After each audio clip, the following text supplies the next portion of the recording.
By mid-1942, in the desolate expanse of the North African desert, the Allied forces were on the brink of collapse. Erwin Rommel, the notorious Desert Fox, seemed utterly invincible. His Afrika Korps was poised to sweep across Egypt, capture the Suez Canal, and sever the British Empire's lifeline. For 2 years, British and Commonwealth forces had been locked in a brutal seesaw war against the combined German and Italian armies. The prize was control of the Middle East and its vast oil reserves, a strategic asset that could fuel the entire Nazi war machine. But standing in their way was a commander who had achieved mythical status, Field Marshal Erwin Rommel. Rommel was a master of desert warfare, a brilliant and aggressive tactician who used the vast, featureless landscape to his advantage. He knew that in the desert, vision was everything. The army that could see without being seen, that could strike from an unexpected direction, held the ultimate advantage. German reconnaissance planes were a constant threat, their cameras scrutinizing the barren ground below. On this billiard table of sand and rock, hiding a single tank was difficult. Hiding an entire army was considered impossible. The British 8th Army was exhausted, demoralized, and pushed back to a final defensive line only about 40 to 50 miles from the Egyptian city of Alexandria. This line, stretching from the Mediterranean coast at El Alamein down to the impassable Qattara Depression, was the last thing standing between Rommel and total victory in Africa. The Allies knew an offensive was their only option, but the fundamental problem remained. How could they possibly assemble the thousands of men, tanks, and guns needed for a decisive attack without Rommel seeing them coming? Any buildup of forces would be spotted by the Luftwaffe, giving the Desert Fox ample time to move his panzers to counter them. The Allies were trapped. They needed a miracle, but what they got was something far more clever. The key to Rommel's defeat wasn't a bigger gun or a faster tank, but simple wood and canvas. This is the forgotten story of how a secret weapon of misdirection, a collection of clever disguises, made an entire armored division seem to disappear, setting the stage for one of the most audacious ambushes of the Second World War. The answer to this impossible problem didn't come from a seasoned general or a weapons designer. It came from a man who, before the war, created worlds on a cinema screen. Geoffrey Barkas was a British filmmaker and director who understood spectacle and, more importantly, illusion. In 1941, he was made the director of camouflage for the British Middle East Command, tasked with solving the puzzle of hiding an army in plain sight.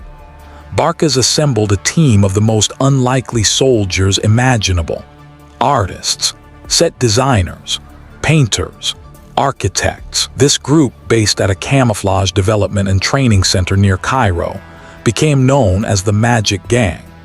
While the famed stage magician Jasper Maskelyne is often associated with the group, his actual contributions are heavily debated by historians and were likely minimal.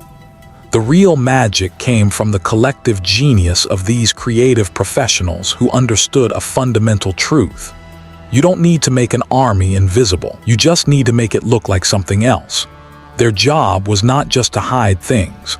It was to actively impersonate and create illusions on a massive scale. The desert was their stage. The German reconnaissance pilots were their audience, and they were about to put on the performance of a lifetime. If you enjoyed this look into one of history's greatest deceptions, be sure to subscribe and hit the bell icon for more stories of forgotten history. The core of their grand illusion was a device of remarkable simplicity and genius, a lightweight frame of wood and canvas that could be placed over a tank. From the air, this shell's boxy shape and painted-on details perfectly mimicked the appearance of a standard supply lorry. It was, in essence, a costume for a tank. These covers were officially codenamed sunshields. This was transformation camouflage. A squadron of Crusader tanks, instead of huddling under nets and giving themselves away, could now drive out into the open disguised as a mundane convoy of trucks. From an altitude of a few thousand feet, German pilots saw exactly what they expected to see: harmless logistics vehicles, not a frontline armored unit. The sunshield was cleverly designed to be put up or taken down by a tank's crew in minutes. But the illusion had a second, equally brilliant part. As real tanks were being disguised as trucks, what happened to the real trucks? This is where a symmetrical deception came in. Other canvas frames were built to be fitted over trucks to make them look like tanks. As real tanks moved forward to the front lines under their sunshields, the trucks they displaced would move to rear assembly areas and put on their tank disguises. For the German photo analysts, the numbers always added up. They would count roughly the same number of tanks in the rear and the same number of trucks near the front. The statistical picture remained constant, giving no hint of the colossal offensive force that was secretly inching its way towards Rommel's position. An entire armored division could be repositioned without raising a single alarm. It was a shell game played with hundreds of tons of steel, and the Desert Fox had no idea he was being played. The tank and truck disguises were just the star players in a much larger production. A full-scale deception plan, codenamed Operation Bertram.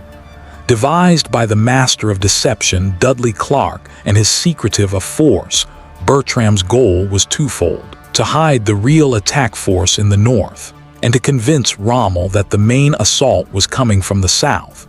While the real armored divisions were secretly massing in the north under their disguises, Barkas's team created a massive ghost army in the south. They built around 500 dummy tanks and hundreds of fake artillery pieces. They even constructed a fake water pipeline, codenamed Operation Diamond, stretching for miles into the desert.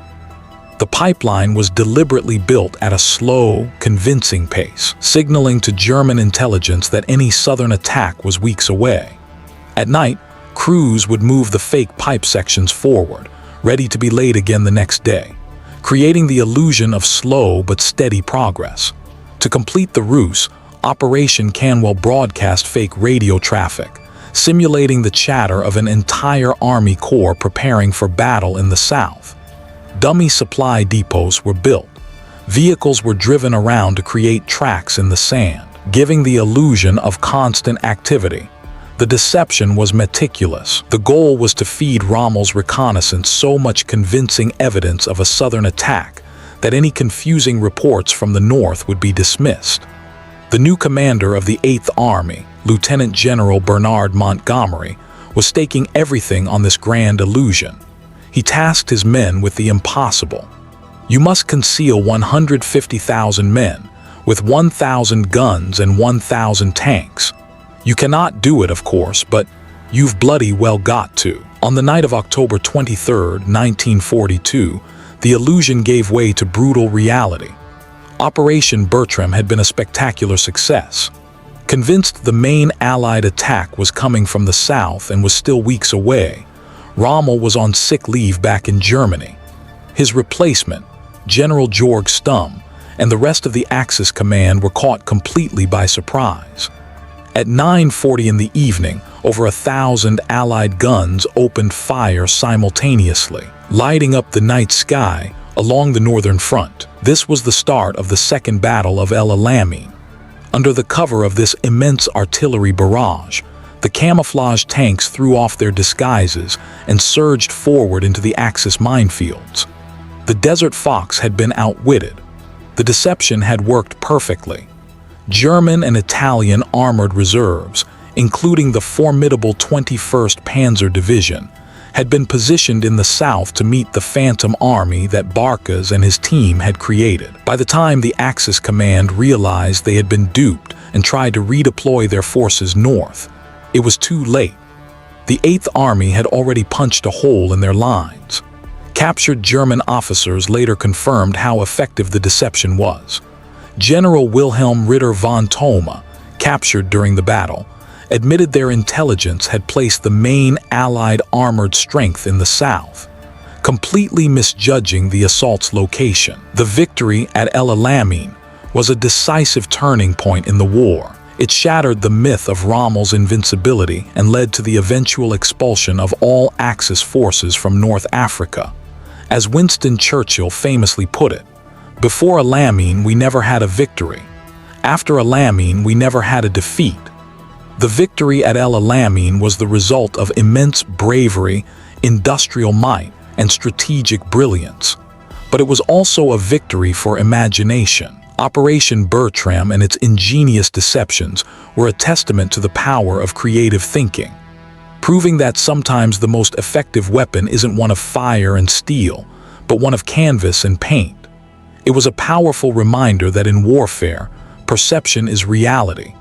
By manipulating what the enemy saw, a small team of artists and filmmakers helped hide an entire army on the most exposed battlefield on Earth. They didn't just camouflage tanks, they camouflaged intent, buying the Allies the one thing they needed most: the element of surprise. This grand illusion, born in a film studio and deployed in the desert, not only helped win a pivotal battle, but also laid the groundwork for future deceptions, including the elaborate ruses that paved the way for D-Day. Which part of this story stayed with you?